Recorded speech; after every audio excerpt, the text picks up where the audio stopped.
అంబటి రాంబాబు గారిని పరామర్శించి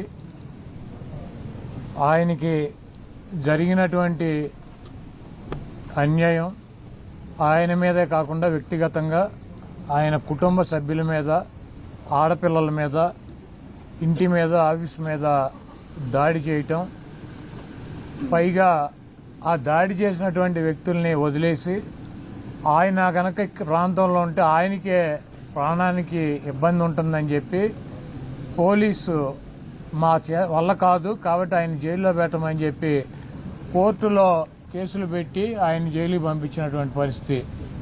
ఈరోజు ఈ రాష్ట్రంలో వైఎస్ రాజశేఖర రెడ్డి గారితో పాటు ఆయన శిష్యుడిగా, లేకపోతే ఆయన అంటే ఇష్టం ఉన్నటువంటి వ్యక్తిగా, ఆయనతో పాటు ఆయన కష్టాల్లోనూ, ఆయన సుఖాల్లోనూ, ఆయన అధికారంలో లేనప్పుడు కూడా పదవి ఉన్నా లేకపోయినా కాంగ్రెస్ పార్టీలో ఆయనతో పాటు నడిచినటువంటి వ్యక్తి అంబటి రాంబాబు గారు. ఆయన మరణం తర్వాత ఆ కాంగ్రెస్ పార్టీని వదిలేసి జగన్మోహన్ రెడ్డి గారు బయటకు వస్తే, జగన్మోహన్ రెడ్డి గారు అడుగు బయటకు వేస్తే ఆయన అడుగుతో పాటు ఇంకో అడుగు పడిందంటే అది అంబటి రాంబాబు గారు. ఎన్ని కష్టాలు వచ్చినా, ఎన్ని ఇబ్బందులు వచ్చినా జగన్మోహన్ రెడ్డి గారికి అండగా ఉంటూ ఆయన తరపున ఆయన చెప్పాల్సినటువంటి వాయిస్ని ఆయన ద్వారా ఆయన తీసుకున్నటువంటి ప్రతి నిర్ణయాన్ని ప్రజలకి చెప్పేటువంటి వ్యక్తుల్లో అంబటి రాంబాబు గారు ఆ వైఎస్ఆర్ కాంగ్రెస్ పార్టీ స్థాపించినటువంటి వ్యక్తుల్లో ఆ 10 మందిలో అంబటి రాంబాబు గారు ఒకడు. ఆయన ఎప్పుడు కూడా ఒక వ్యక్తిని దూషించటమో, లేకపోతే ఒక వ్యక్తిని కించపరిచి మాట్లాడటమో, లేకపోతే ఒక వ్యక్తిని బూతులు తిట్టినటువంటి సంఘటనలు మనం చూడాల. చాలా మర్యాదగా, చాలా పద్ధతిగా వారు వీరు అంటారు, గౌరవించేటువంటి భాషలోనే ఆయన మాట్లాడతారు.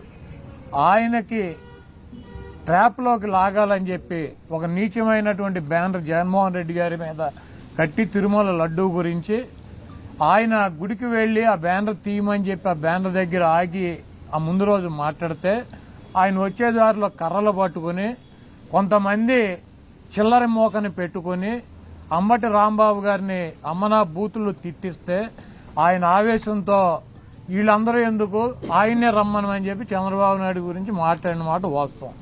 అయితే ఇంటికి వచ్చి రియలైజ్ అయ్యి ఆయన ఏం చెప్పాడు, నేను ఆవేశంలో తప్పుగా మాట్లాడి ఉండాల్సింది కాదు, కాబట్టి ఆవేశంలో మాట్లాడాను, కాబట్టి ఆ మాటలు వెనక్కి తీసుకుంటున్నానని చెప్పి అపాలజీ చెప్పాడు. అయినా కూడా ఏదో అంబటి రాంబాబు గారి ఇంటి మీద దాడి చేస్తే ఈ రాష్ట్రం ఉన్నటువంటి వైఎస్ఆర్ కాంగ్రెస్ పార్టీ మొత్తం తీసేస్తారనుకున్నారా జగన్మోహన్ రెడ్డి గారు? ఎట్టి పరిస్థితిలో తీడు. ఏ కార్యకర్త కూడా వెనక్కి తగ్గేటువంటి పరిస్థితి లేదు. దాడి చేయటం కాకుండా ఇంట్లో ఆడవాళ్ళని బూతులు తిట్టడం, ఆడవాళ్లు ఉన్నటువంటి ఇంటి మీద దాడి చేసి కార్లు పగలు కొడతాం, ఇల్లు పగలు కొడతాం, ఆఫీస్ పగలు కొడతాం. ఈ చేతగాని పోలీసులు దగ్గరుండి కాపలాగా ఉండి ఇవన్నీ కూడా చేయించినటువంటి కార్యక్రమాలు. ఆయన అరెస్ట్ చేసి జైల్లో పెట్టారు. ఇప్పుడు ఏమైంది? 18 రోజుల్లో ఆయన బయటకు వచ్చాడు. ఈరోజు వైఎస్ఆర్ కాంగ్రెస్ పార్టీలో కానీ రాష్ట్రంలో కానీ ట్రెండింగ్ లో ఉన్నటువంటి హీరో, సూపర్ హీరో ఎవడంటే అంబటి రాంబాబు గారు. ఆయన్ని మా పార్టీలోనూ ఈ రాష్ట్రంలోనూ ఆయనకున్నటువంటి ఆయన ఒక 40 సంవత్సరాలు 30 సంవత్సరాలు సంపాదించుకున్నటువంటి ఇమేజ్కి 3 ఇంతలు ఇమేజ్ తెచ్చిపెట్టారు ఆయనకి. కాబట్టి మీరు ఇంత దుర్మార్గంగా వ్యవహరిస్తున్నా కూడా, మీరు అప్రజాస్వామ్య పద్ధతిలో వైఎస్ఆర్ కాంగ్రెస్ పార్టీని అణచివేయాలని చెప్పి ప్రయత్నిస్తున్నా కూడా, మీరు జైల్లో పెట్టినటువంటి ఏ వ్యక్తి కూడా రాజకీయాలు వదిలేసి పారిపోలేదు. ఇది గుర్తుపెట్టుకోండి. ఏ వ్యక్తి కూడా తగ్గేటువంటి పరిస్థితి లేదని చెప్పి ఇంకా బలంగా జగన్మోహన్ రెడ్డి గారికి మద్దతుగా మిమ్మల్ని ఎండగట్టేటువంటి కార్యక్రమాలు